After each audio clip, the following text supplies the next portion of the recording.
New Thought Media Network. We are a global broadcast network of positive music, media, and entertainment, inspiring humanity's evolution along the journey of enlightenment and creating a world of love, peace, empowerment, and prosperity for all. On behalf of everyone at New Thought Media Network, thank you for being a member of our virtual family. Your financial contributions help share the New Thought message with people from around the world. Please visit and contribute at www.ntmedia.org/donate. New Thought Media Network, come be you. And please like, share, and subscribe. Until next time, peace and blessings.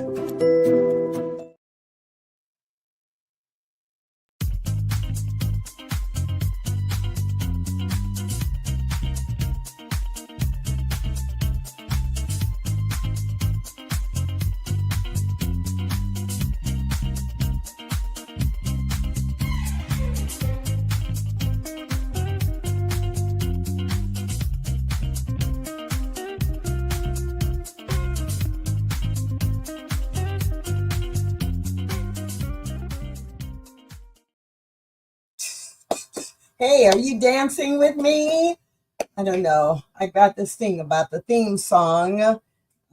It just gets me moving, which is good because then I can say, hey, I'm Tracy Brown and welcome to the Inclusive Church or Inclusive Churches. We come together every Tuesday at noon Mountain Time and just get a little booster shot of what do we need to be thinking about, talking about, trying out if we are committed to building spiritual communities where oneness does not require sameness. How can we include all kinds of people?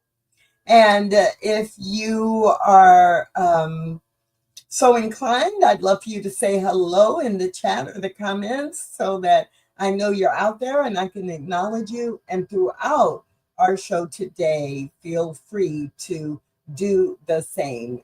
Use the comments, we'll bring them forward. Use the chat, we'll answer your questions.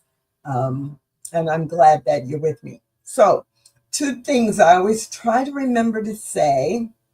One is, I've been asked, why is it inclusive church when in New Thought, we do have churches, but we also have centers and we have, groups and we have other words. But I am using church on purpose because I think it's really important for us to reclaim that term, recognizing if the pandemic did not teach us anything else. The church is not the building. The church is the people. And since I'm really focused on engaging all kinds of people, I like using the word church. The other thing that has come up a few times is that I'll say, or today when I'm talking with my guests, we may talk about leaders in our churches or leaders in our spiritual communities. And sometimes people assume, oh, well, I'm going to click off now because she's only talking to the ministers. But what we know is that we hope every minister is a leader. But even if they are great leaders, they need lots of people around them who are also leaders that actually make the church work. That could be someone who's volunteering as a board member. That could be someone who is heading up a volunteer team.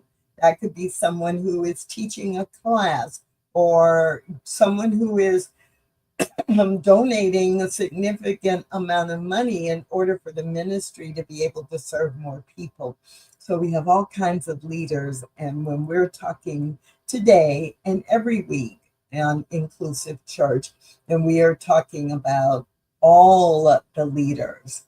So, so happy to say good afternoon back to you, Anita Pickenpaw. Glad that you are with us today. And Marjorie, hey, I love it when Marjorie hangs out. And I love that you said hello to me and to Anita. And there are a few other people I can see over here on the counter, and feel free to put in the chat a hello or not. You can stay anonymous. The most important thing is that you get something from this time together that is helpful for you. Some idea or some resource that might be helpful to you. Now, we've talked in the past about a lot of different ways to be inclusive and a lot of different groups to include, so that we're clear that when we are talking about inclusive, we're not just talking about race.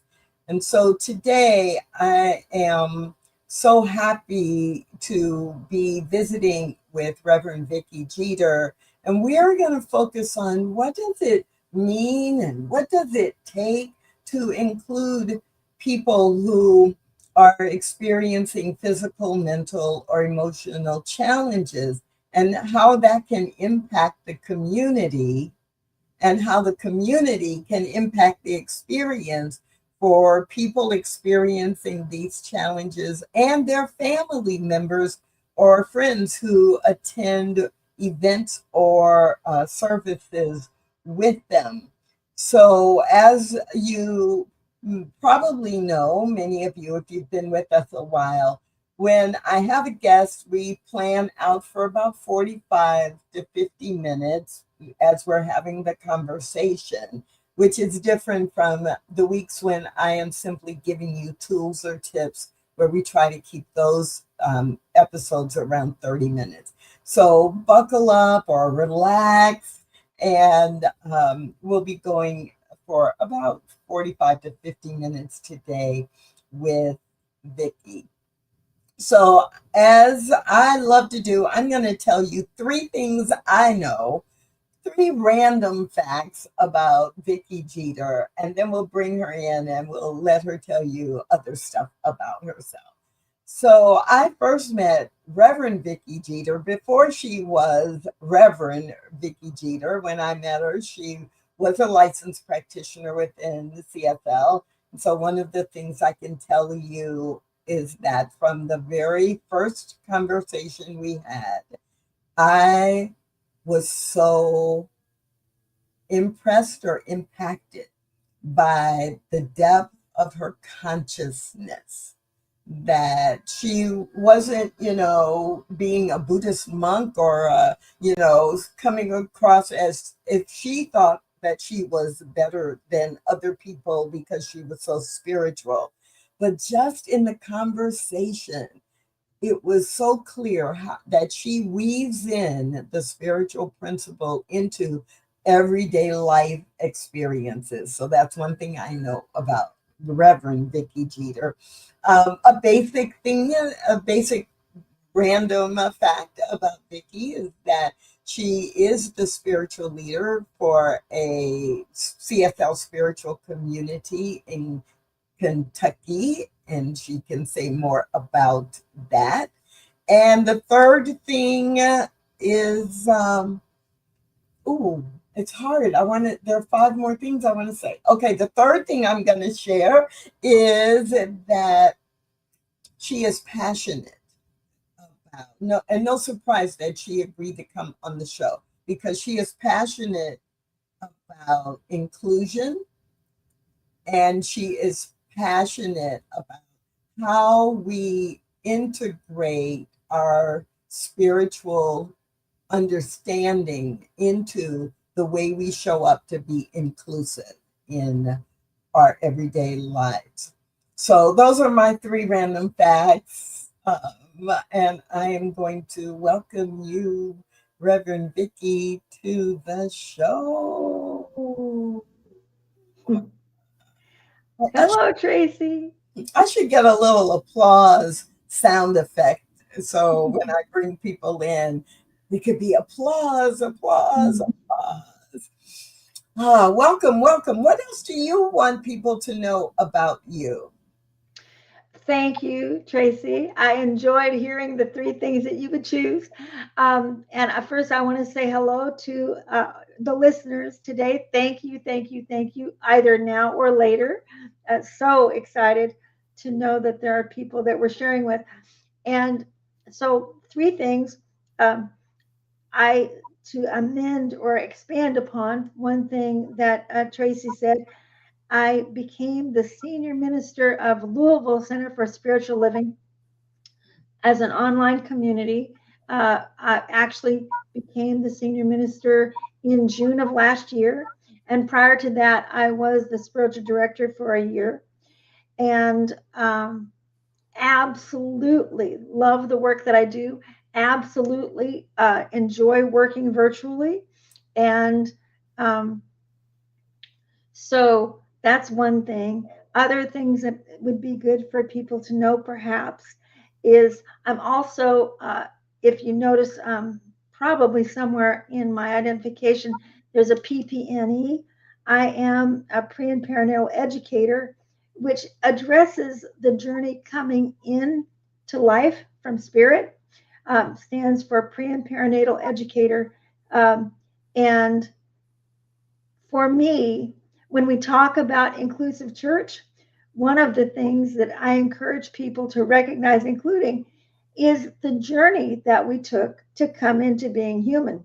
And so that's a whole nother conversation, but it is something that I like to share with people when I get the opportunity. And let me see if there's anything else. Probably a third thing would be that I did publish a book about my journey through my own physical disability. I have spastic cerebral palsy from birth, which that's how my spiritual journey and my awareness of uh, agendas for babies came together. And so in the book that I wrote for my 50th birthday, it talks about my journey, what I learned about my conception, gestation, and birth, and how all of that laid the foundation for what I believe about God and about being human. And so that would do it. I don't think I knew about your book, so I need to know about it because I need to buy it and I need to read it. I want to. Pardon me. Oh, thank you. So, what is the title of your book? My book is called Call Me Victoria: Life Poems and Stories from Trial to Triumph. Ooh, I like it. I like it.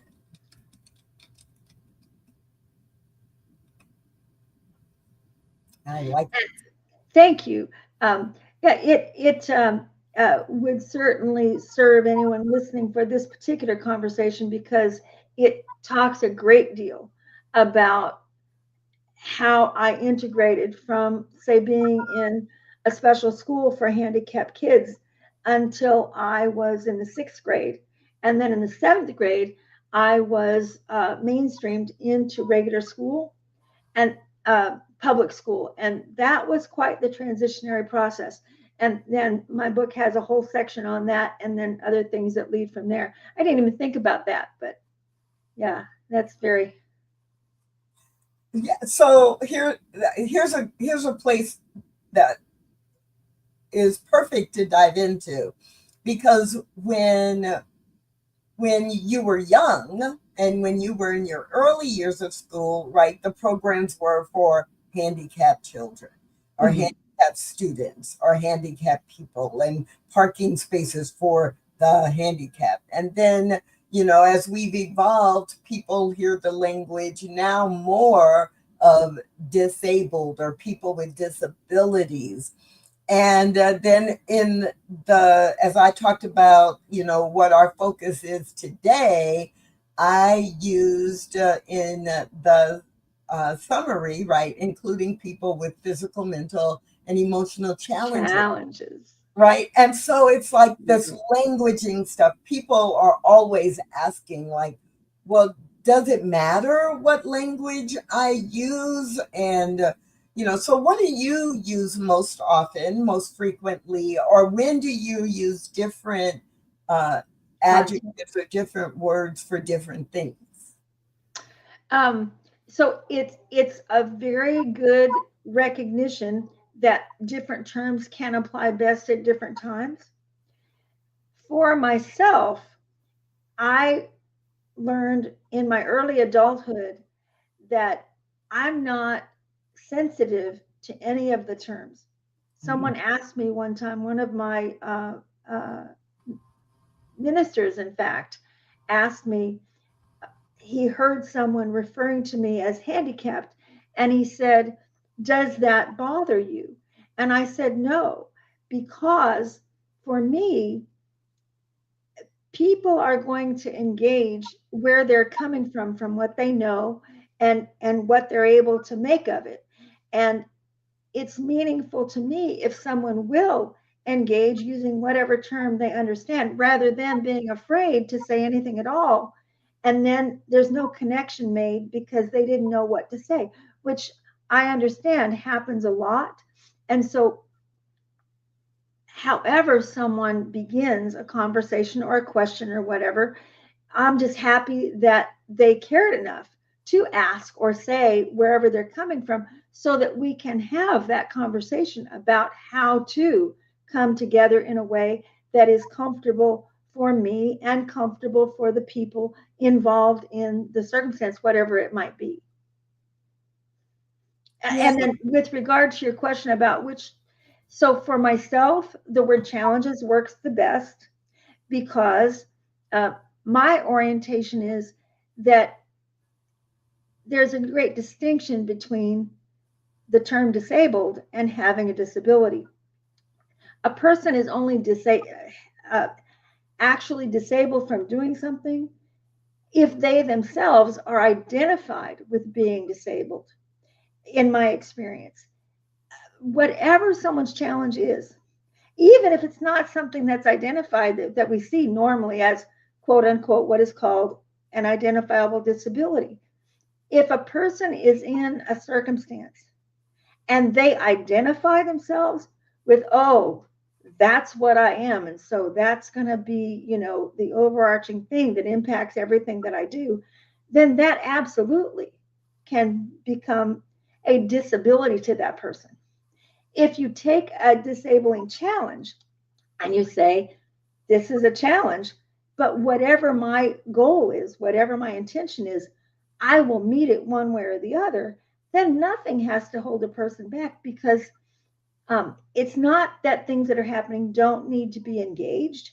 They absolutely need to be looked at realistically and dealt with in whatever has to be dealt with. But what's the thing that we know? If your dream is so small that you can handle it on your own, you need a bigger dream.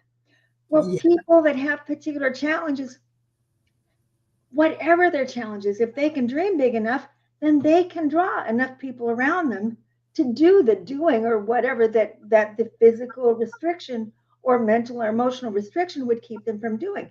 That's where we learn about asking for help, et cetera, et cetera. And that can apply to anything. And Well, so, yeah. yeah, where you just said, and that can apply to anything. It's like, so I've done a show in the past where we talk about using people first language. So a person with a disability is not the same as saying the disabled, like it's a monolithic group and everything applies.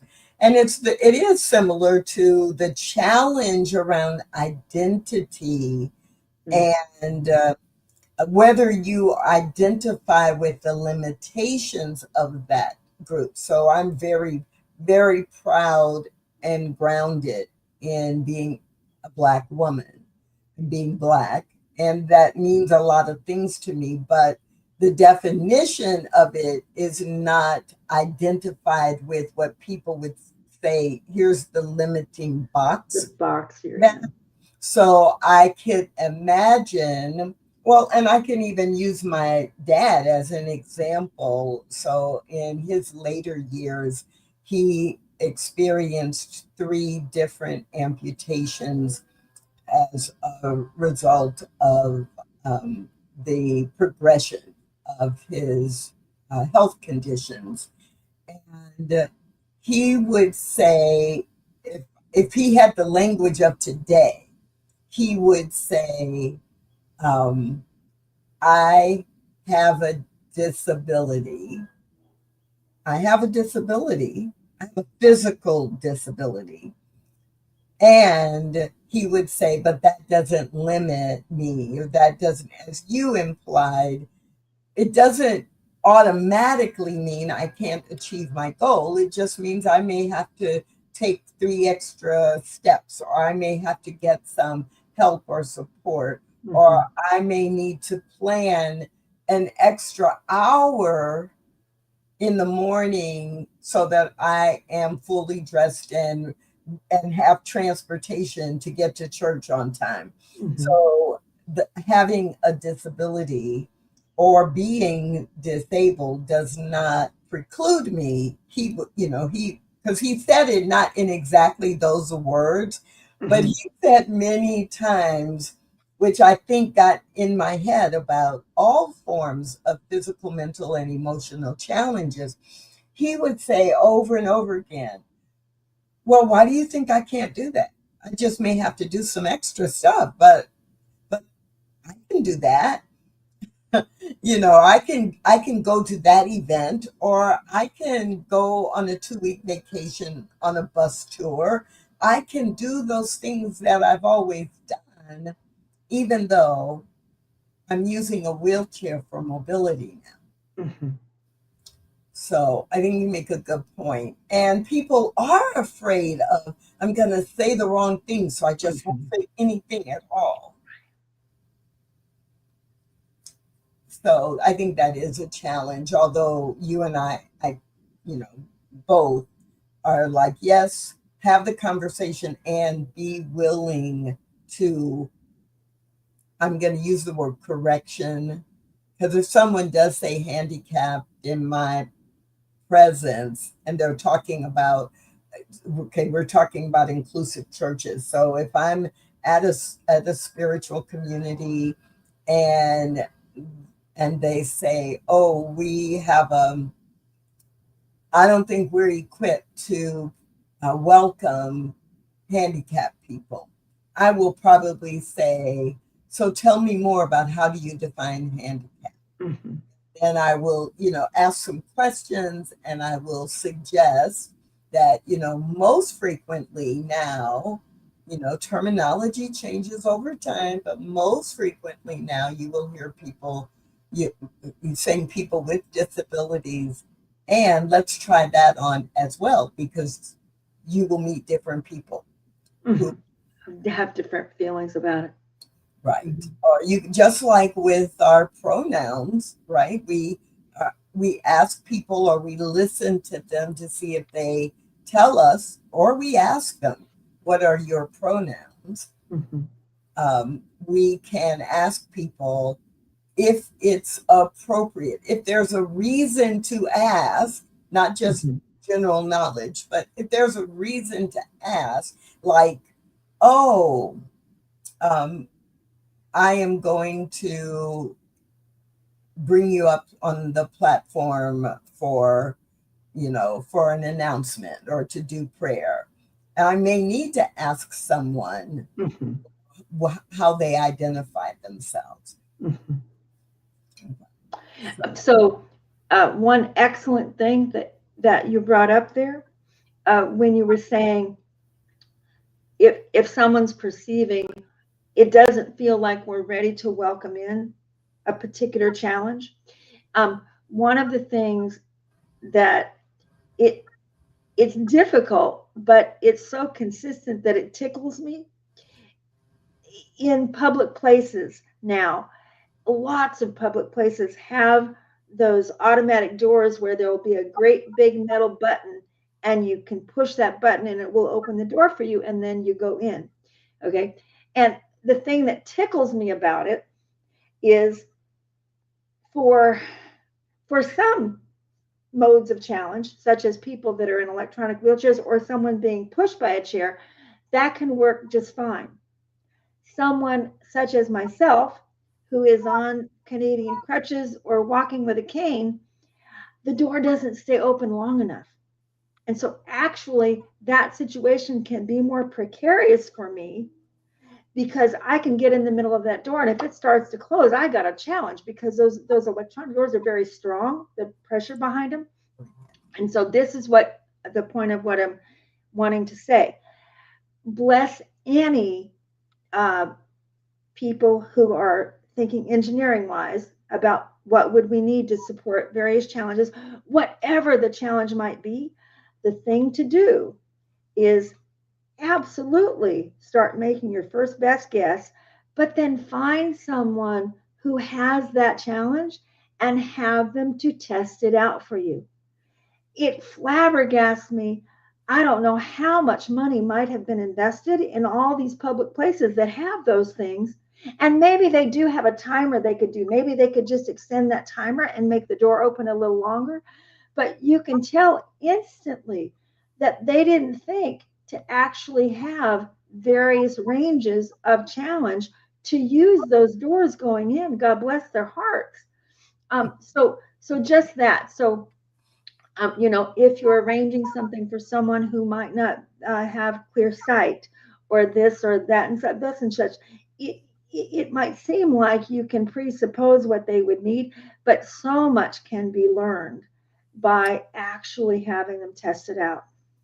And with everything, right? And we will have the best intentions. Mm-hmm. And we still will miss, right? So we will miss someone or some group or some category.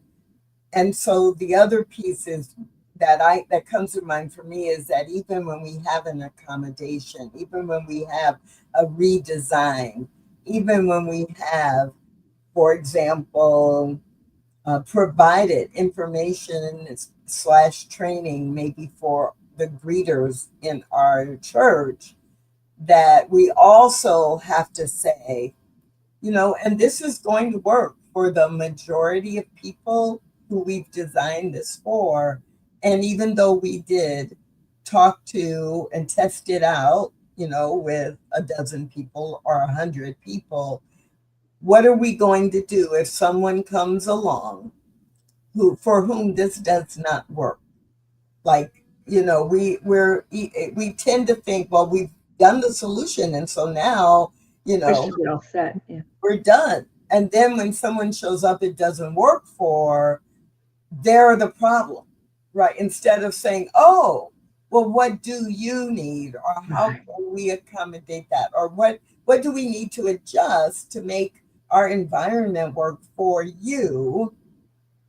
We tend to go, well, we already did our work and it doesn't work for them. Oh, well, there's nothing more we can do, or whatever. Yeah. Right. There's nothing more we can do, or there's nothing more we need to do, or, oh, I guess they'll figure it out.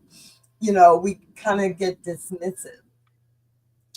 And that's, I think, in an inclusive church, that's a piece that we have to remind people of over and over and over again, no matter how good we are.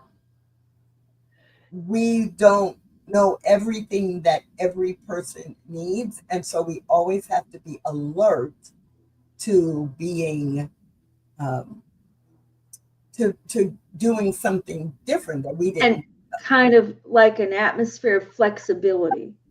When I was in prayer about this, one of the things that came to me is just one thread of a fabric of being prepared to expect the unexpected. Because actually, the value of knowing how to expect the unexpected, to an extent, because I don't mean globally, I mean as one golden thread that kind of stays in there, that needs to be happening on the side of the people who are, navigating the challenge as well, because as most strong relationships are, it's a give and take kind of thing. Yes. Someone can truly, truly be available and open to doing whatever needs to be done if the person who has discovered, wow, that bump is just a little too high for me to get my chair over or something, but I don't want to say anything, so I'm going to go back to my car. Well, that's not the problem of the organization or the center, and so for everyone around what are called challenges, to expect the unexpected and then say, if we can meet in the middle with communication, just about anything can be met, you know, um, and stay open to learning and growing and all those kinds of things that come with it. So today, so far, I think most of what we've referred to in our examples and in our conversation has really been easy to imagine with a physical challenge, with the mobility challenge, with someone using items for either a chair or canes or something that supports mobility. We've both verbally referred to physical in terms of whether it's hearing or being blind, those things that we can kind of either see or anticipate physically. But I also know how challenging it can be when there's someone who shows up and wants to be a part of the community, and they are experiencing emotional or mental challenges, and you don't know that just by looking at them physically at first. And so I'm thinking of one example. Oh, I can think of 4 or 5, but one example of someone who was a part of my home spiritual community for several years. And people were challenged with engaging with this person. But really, right, there were some mental challenges, different ways of processing information. It wasn't it wasn't evident where you would just know it, but as you build relationship or as this person would volunteer for teams or come to an event or activity, there was so much discomfort. Like people for whom it made them feel uncomfortable, and they were just like, well, why do we have to include that person? Well, oh, is that person coming to to our meeting today?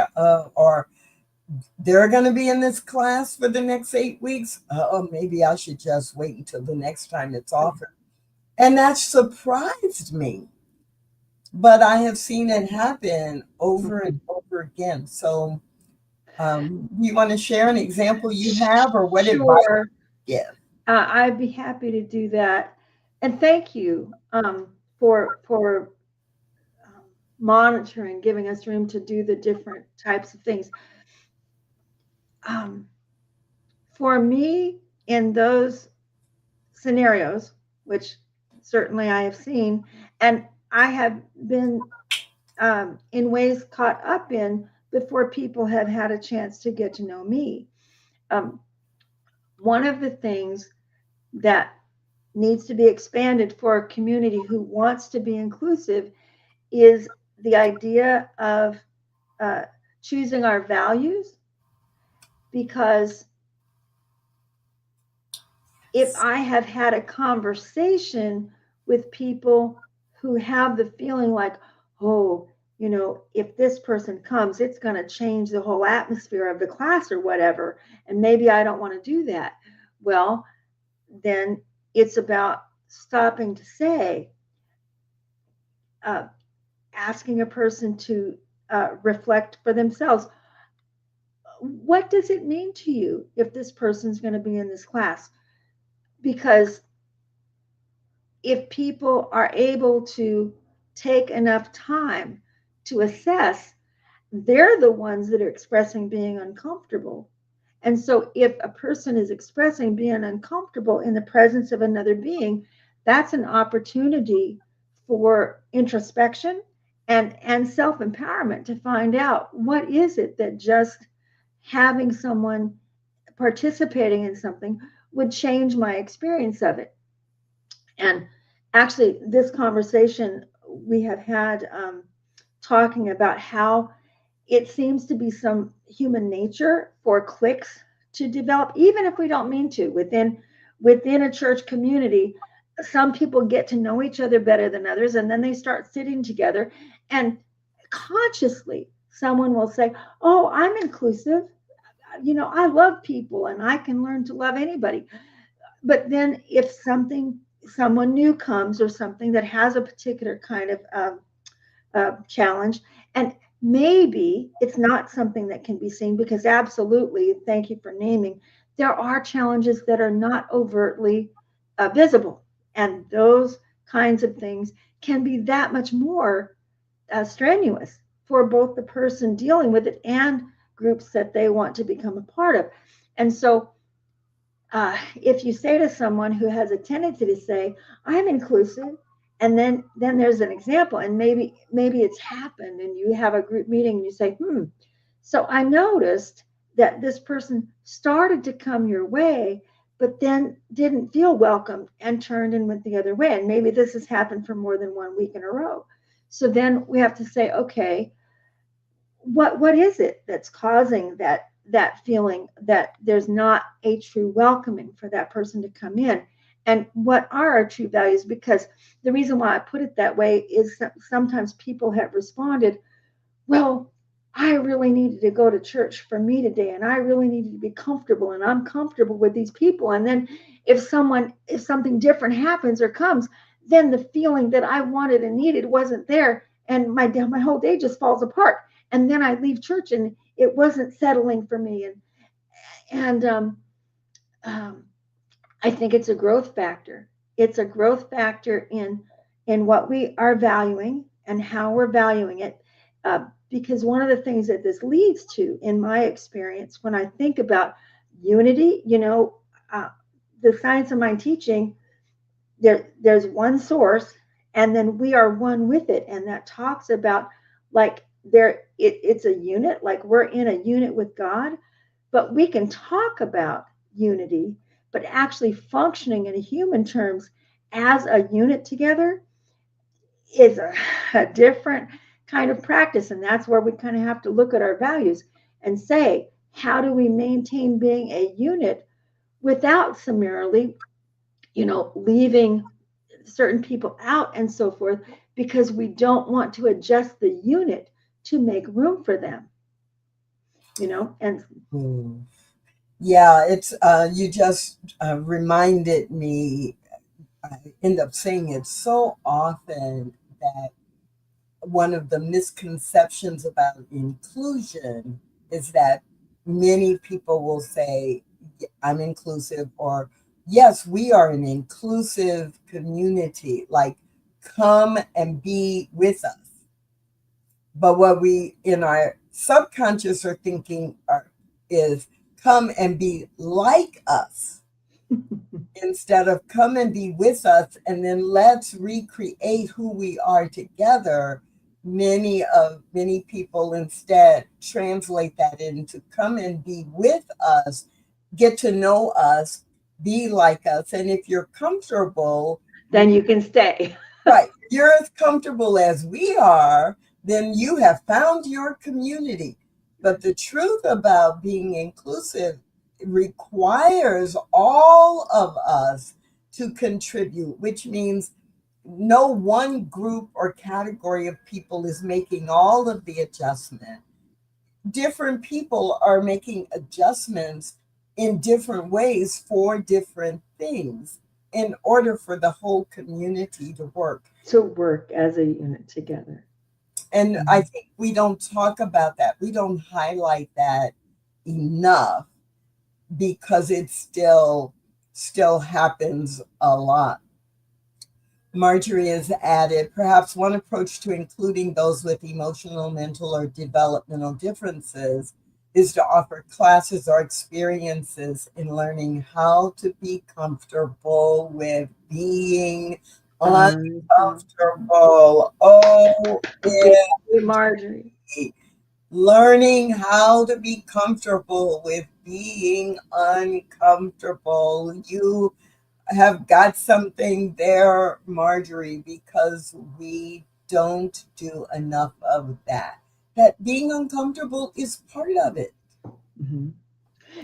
Well, and I think her idea of offering orientation to that is probably a really good idea, because the reality that the natural, normal, like spontaneous human condition is that we get uncomfortable doesn't make people wrong.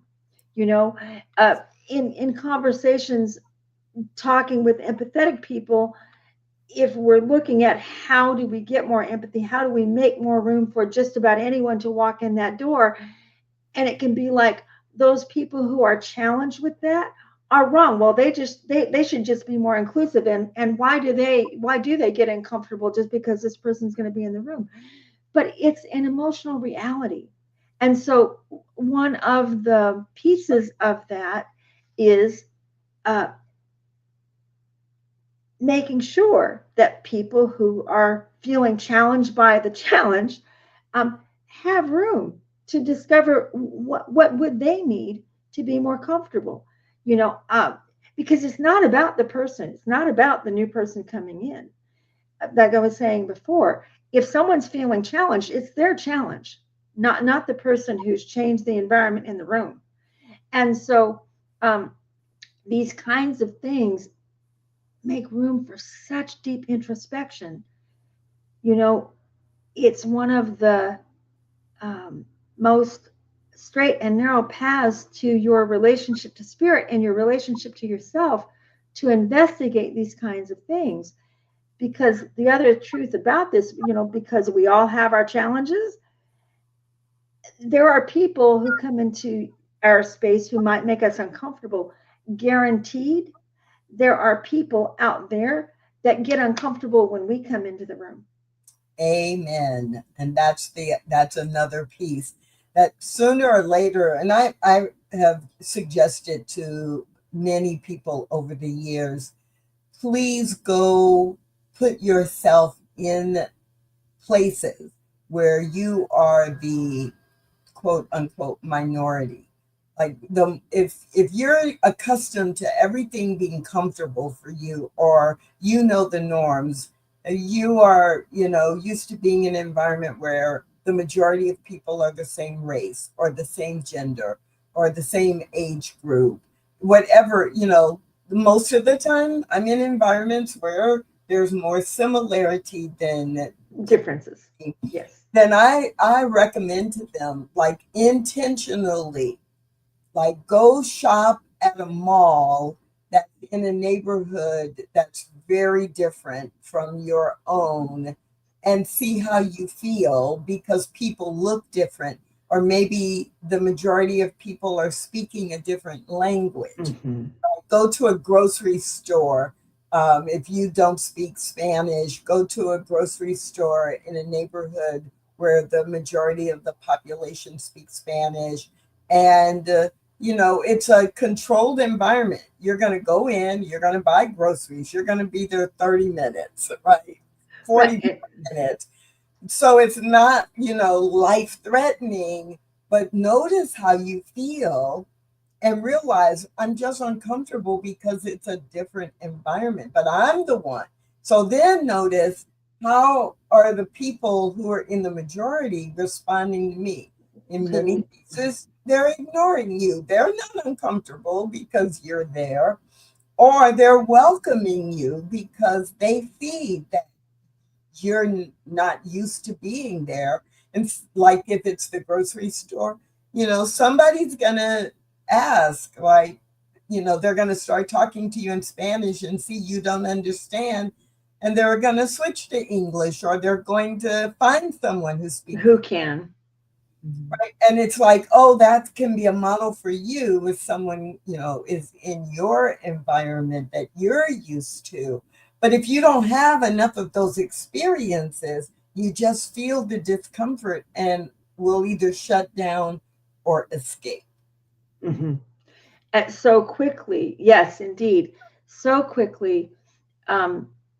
It is amazing to me discovering how many of our initial blockages to any number of possible resolves or just greater good in the different kinds of things that need resolve that are initially shut down by the question of comfort zone.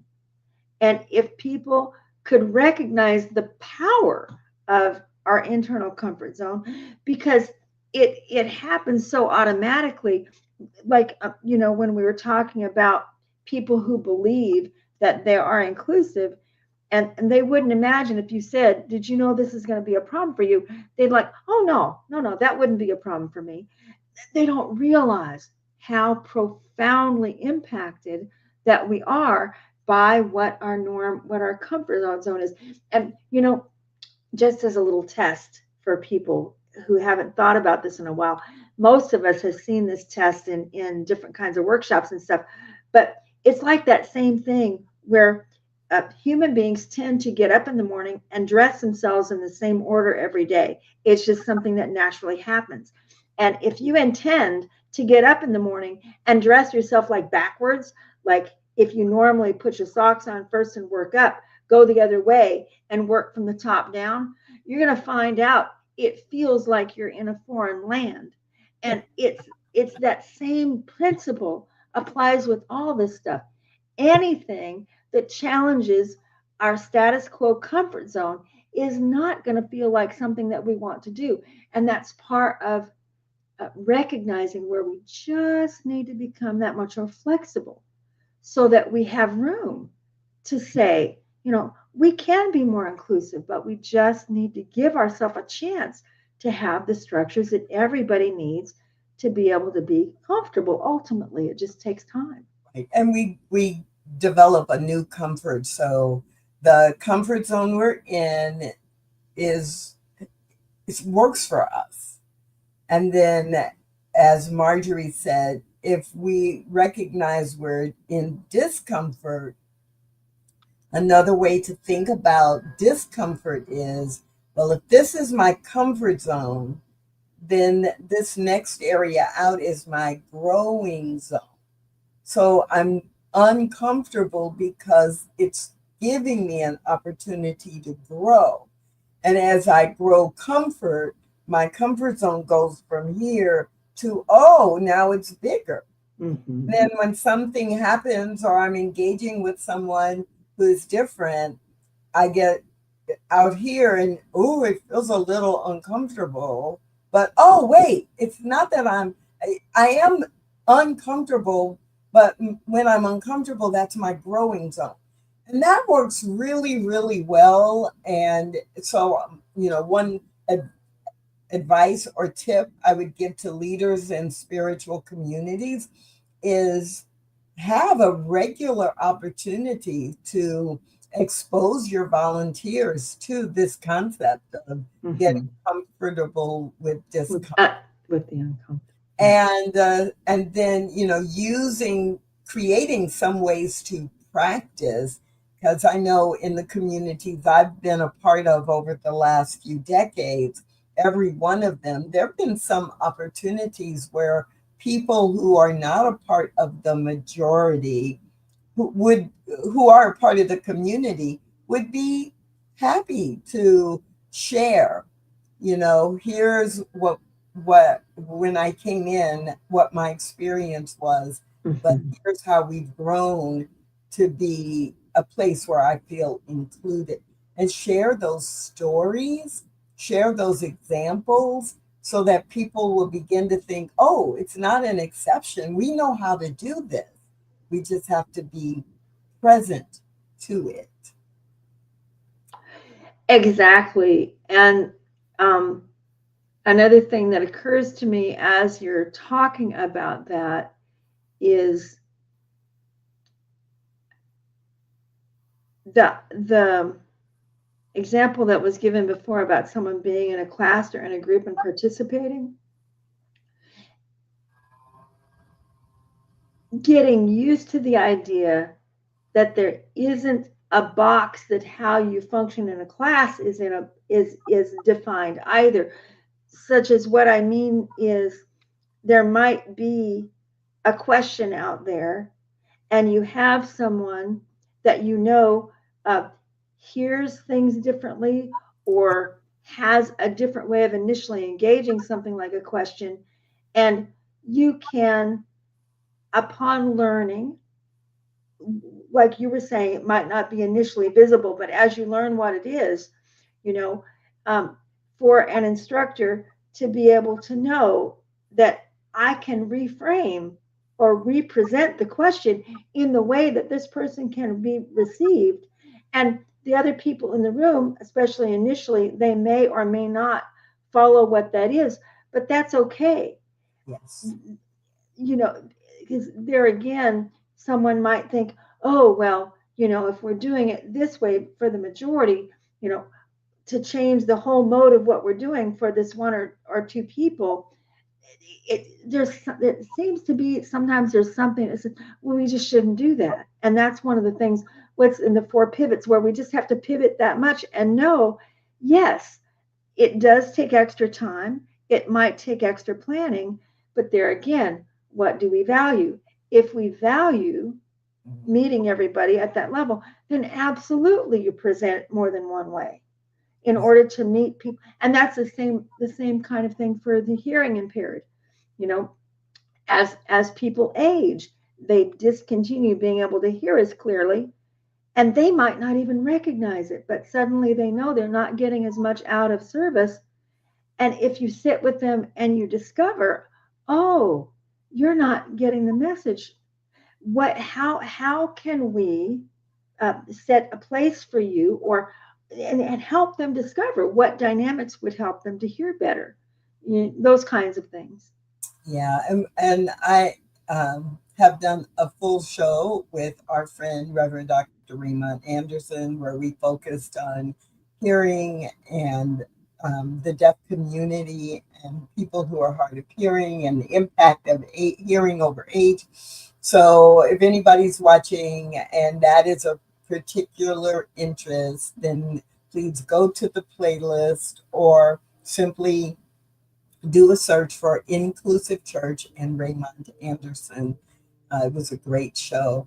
And all our time is up. Like, that's what happens. Oh my gosh. I love it that people, I hope, get the feeling that they've just been eavesdropping on us having a conversation like we would have if they weren't present.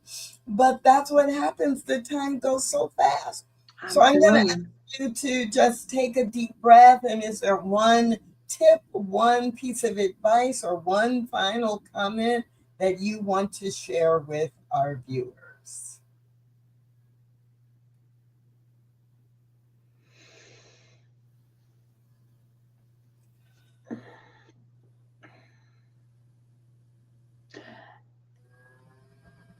Many of the things that we've talked about today are tip of the iceberg kinds of things. And my encouragement would be that any one of them can lead to the same kind of central hub, and that pieces of the keys, no matter what life brings you as an extension of this conversation, to continue stretching your willingness to get comfortable with being uncomfortable, stretching your willingness to ask a question. And maybe the tip that we did not yet touch on, a person can ask another person just about anything, in my experience, if we practice using iMessages. Because if I approach someone that I don't know and I have that feeling like I want to understand a little bit more. I can feel there's something it's going to help me to understand.